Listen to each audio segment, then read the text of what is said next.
From the earliest writings of man, we know that the human race has been comprised of the haves and the have-nots. When I was a kid back during the Great Depression, I was obsessed with a desire to know what invisible something separated the haves from the have-nots, being a have-not. I wanted to know why so few managed to be well off financially in a country where success is available to everyone. For example, in checking the Statistical Abstract of the United States, published by the Bureau of the Census, I discovered, just lately, that only 10% of the men in this country, 65 years of age and older, have incomes of $6,000 or more a year. More than 80% of all men 65 or older have incomes under $4,000 a year. Only 7.6% have incomes between $7,000 and $10,000 a year, and only 3.7% have incomes of $10,000 a year or more. A man starts his working career in his 20s, often earlier. He's fortunate in that he lives in the free world. He has better than 40 years to make the grade financially in the richest country on earth.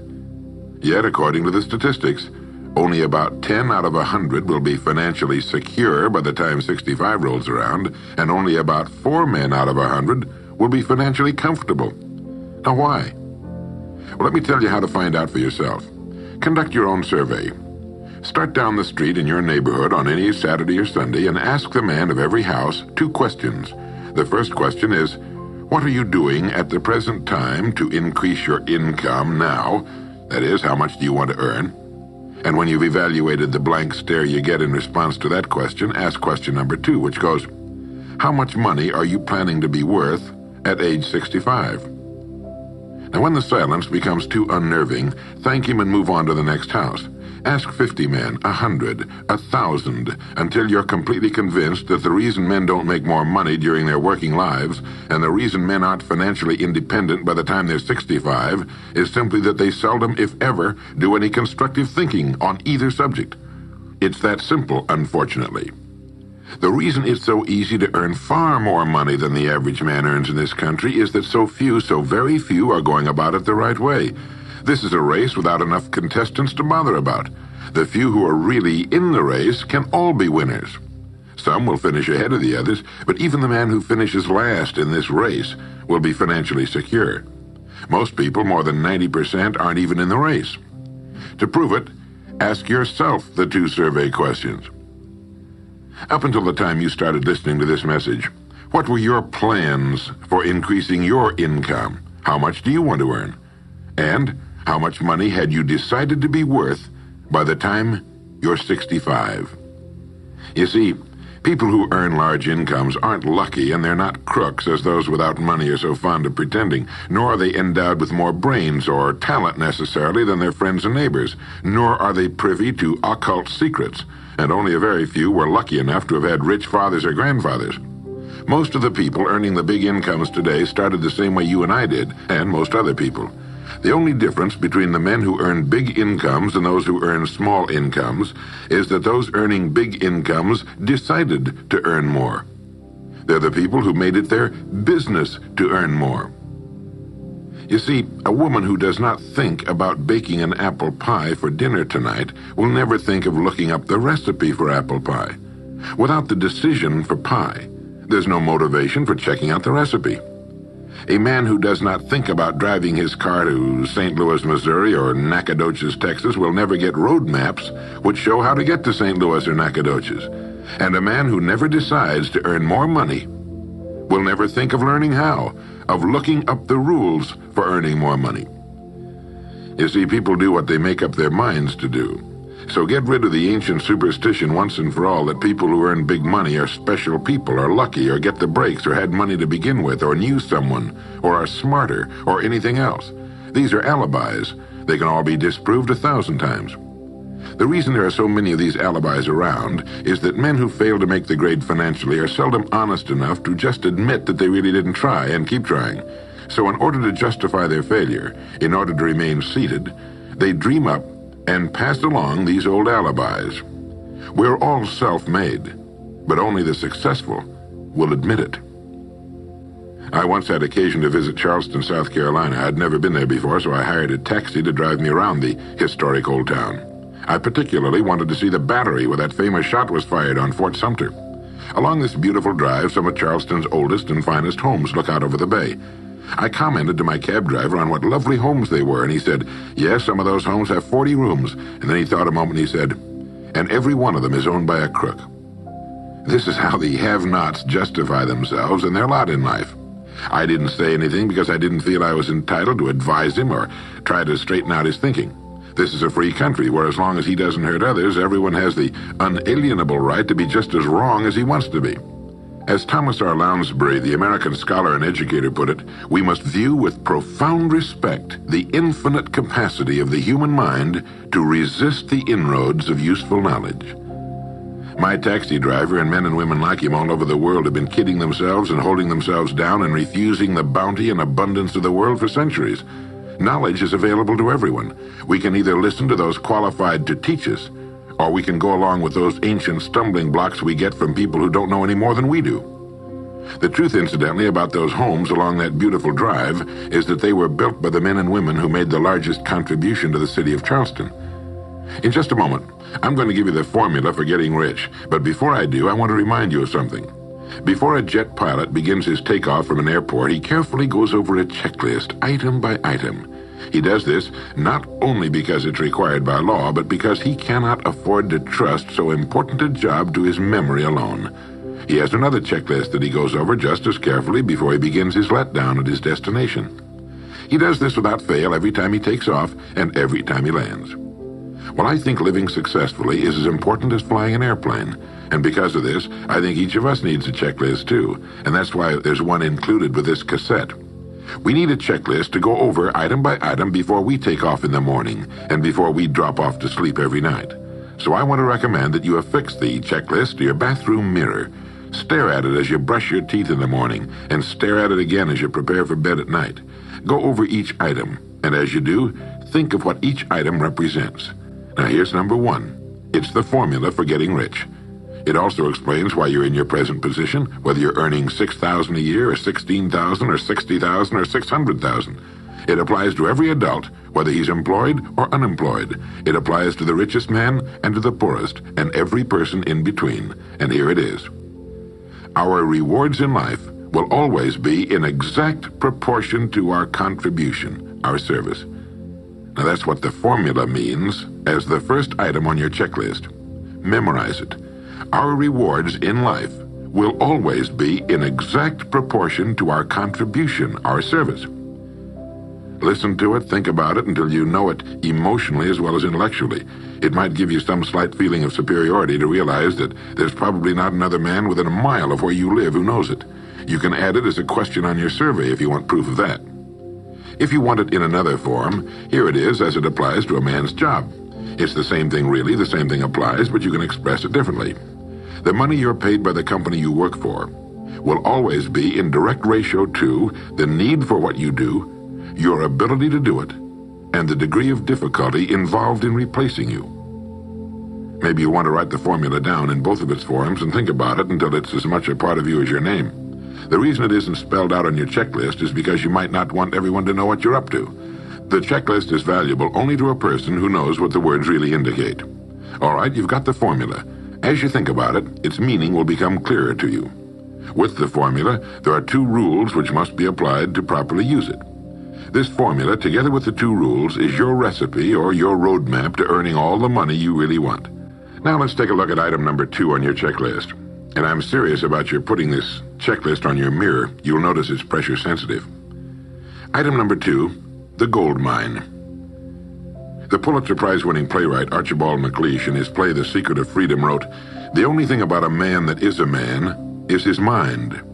Everything else you can find in a pig or a horse." Strong words, aren't they? But as long as you live, you'll never hear a truer statement. The key to every human being's success lies in his mind, the gold mine between his ears. One idea can make you rich. A lot of good ideas can move you steadily upward in the work you do, and ideas are free. Now just think. There's nothing now being done commercially that will not be done better, much better in the years ahead. Next year's homes and most of what's in them will be better than this year's. Next year's cars will be better. Next year's manufacturing, distributing, marketing, and selling and advertising should be better. Nothing is now being done as well as it must be done in the future, and every innovation, every new improvement will be somebody's brainchild. Now, what's your specialty? How many good ideas have you come up with during the past year? If you continue on as you have in the past, where will you be and what will you be earning, say, a year from now, 5 years from now? Every day of our lives, we walk or drive by more opportunity than we could develop in a lifetime, in 50 lifetimes. Back in the 20s, Sinclair Lewis wrote that you can kidnap a man, blindfold him, take him to any city in the country, with a couple of notable exceptions, put him in a chair in the downtown area, take off his blindfold, and he could sit there a week and not be able to tell you what town he's in. The streets are all alike. The buildings are all alike. The businesses all look alike. This is still largely true today. The reason for this being that most businessmen in this country are playing a game called follow the follower.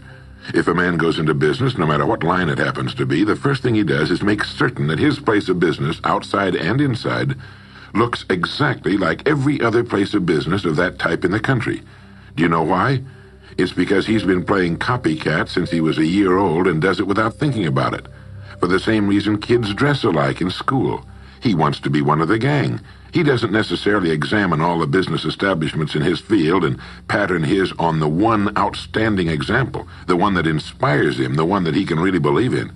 He just does what everybody else in his business is doing, and by this simple process, he guarantees his own mediocrity. Whose drum are you marching to, if indeed you're marching to anyone's, and why? Remember, whatever you now do for a living will be done differently, quite differently a few years from now.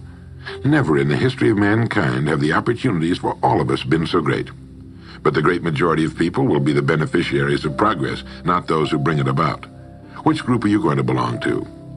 If you want to be a contributor, not just a beneficiary, here's the first rule. It appears on your checklist as the gold mine. So, think. Think deliberately and with a purpose. Use the gold mine between your ears.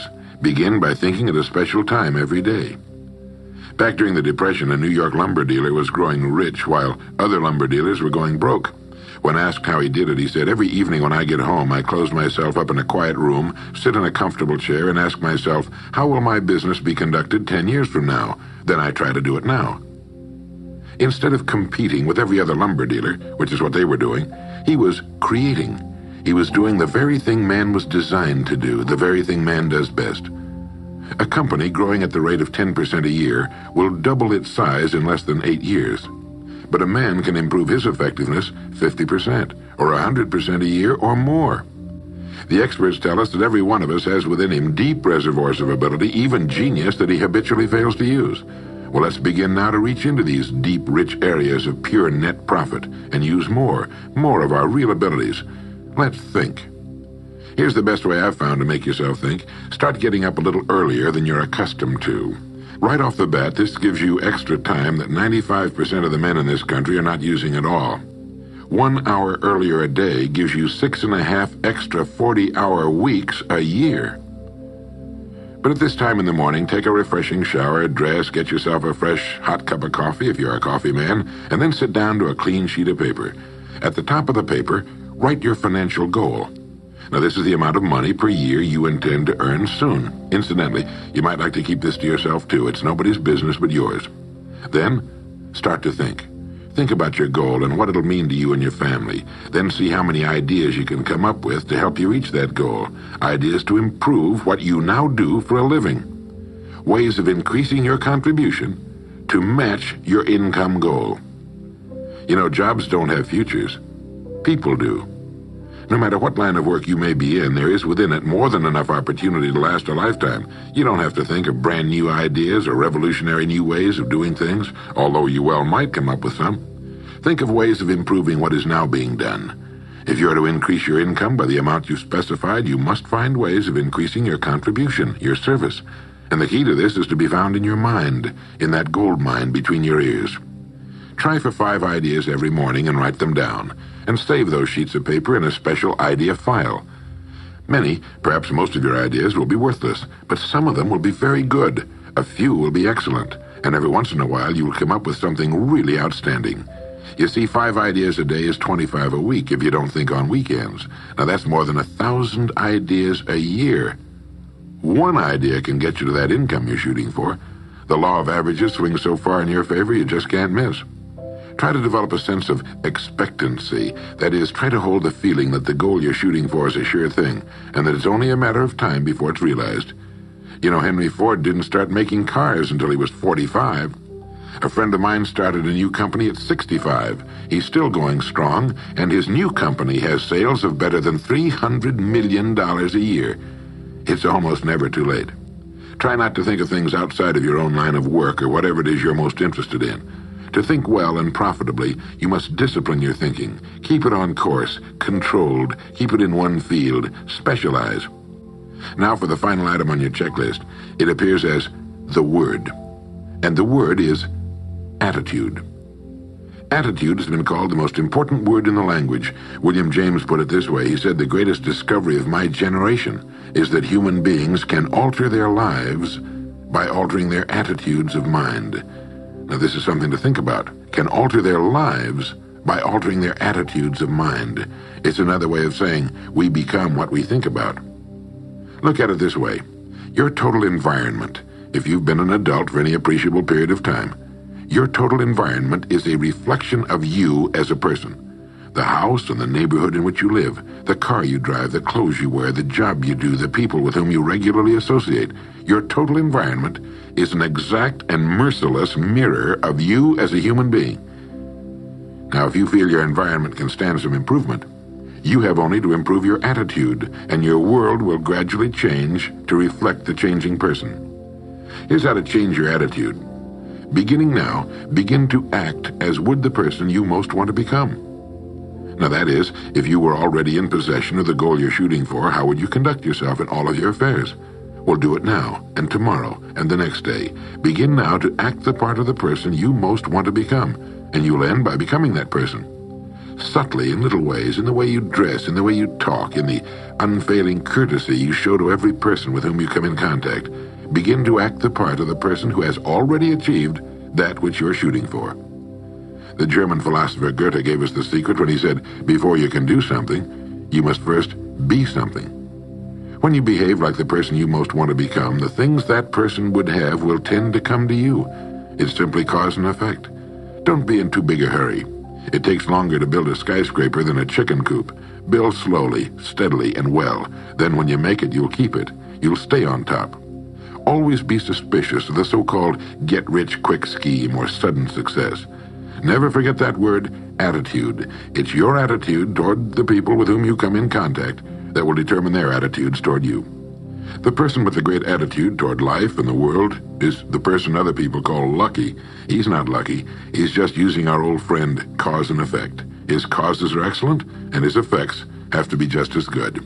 Well, that's it. 3 things to remember. 3 things to practice every day. If you spent 16 hours a day, 7 days a week, practicing your golf swing, in a relatively short time, you'd have a grooved, beautiful swing like the pros.